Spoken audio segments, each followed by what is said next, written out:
نون league کا ایک secular اور لبرل جماعت بن کر ابھرنا قابل تفتیش۔ نون لیگ آئین کی اسلامی شقوں کی مخالف بن گئی۔ انصار عباسی کا کالم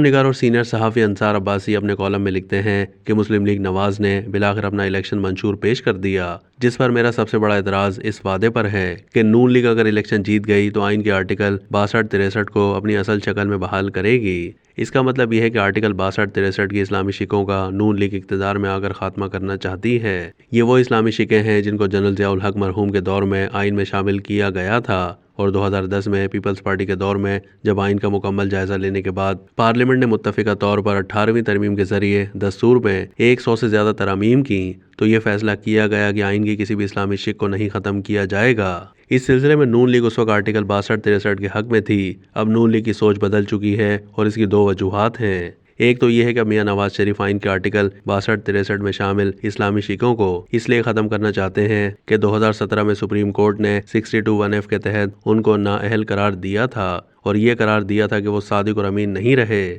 مسئلہ آئینی شق کا کبھی نہیں تھا، بلکہ اس آئینی شق کے غلط استعمال کا تھا، جس کی بنیادی وجہ یہ تھی کہ ان اسلامی شقوں پر عمل درآمد کرنے کے لیے کبھی نہ کوئی قانون سازی کی گئی، نہ ہی کوئی طریقہ کار وضع کیا گیا۔ دوسری وجہ نون لیگ کا ایک سیکولر اور لبرل جماعت بن کر ابھرنا ہے۔ پاکستان کا سیکولر اور لبرل طبقہ ایک عرصے سے آئین میں موجود اسلامی شقوں کے خاتمے کے لیے مختلف ہیلے بہانے استعمال کرتا رہا ہے۔ نون لیگ جو کبھی پاکستان کے اسلامی نظریے کی بات کرتی تھی، گزشتہ کئی سال کے دوران ایک سیکولر جماعت بن کر سامنے آئی ہے، اور اسی لیے اب اس کو آئین کی اسلامی شقوں پر اعتراض ہونا شروع ہو گیا ہے۔ آرٹیکل 62 اور 63 کی اسلامی شقوں جن کو نشانہ بنایا جا رہا ہے، ان کا کیا مقصد ہے؟ ان کا مقصد یہ ہے کہ جو پاکستانی مسلمان ممبر پارلیمنٹ بننا چاہتا ہے، وزیر اعظم، وزیر اعلیٰ، وزیر مشیر بننا چاہتا ہے، اسے صادق اور امین ہونا چاہیے۔ اگر صادق اور امین کے الفاظ پر اعتراض ہے تو سچا اور ایماندار لکھا جا سکتا ہے، وہ اچھے کردار کا مالک ہو اور عام طور پر احکام اسلام سے انحراف کی شہرت نہ رکھتا ہو، وہ اسلامی تعلیمات کا خاطر خواہ علم رکھتا ہو،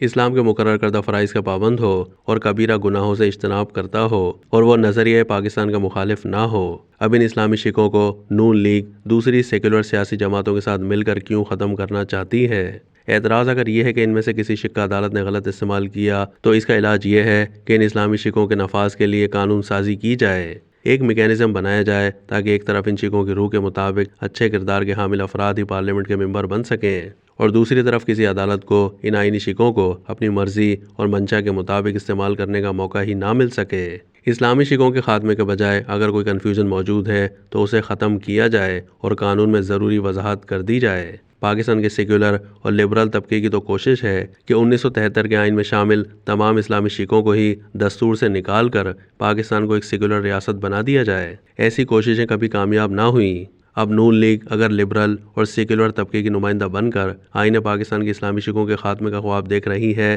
تو اسے بھی ناکامی کا سامنا کرنا پڑے گا۔ مجھے حیرانی ان نون لیگیوں پر ہے جو ماضی میں نظریہ پاکستان اور اسلامی آئین کے دفاع میں بڑی بڑی باتیں کرتے تھے، اب کیسے خاموش بیٹھے ہیں، بلکہ نون لیگ کا منشور بنانے والوں میں بھی چند ایک ایسے افراد موجود تھے جو ہماری سیاست کا المیہ ہے۔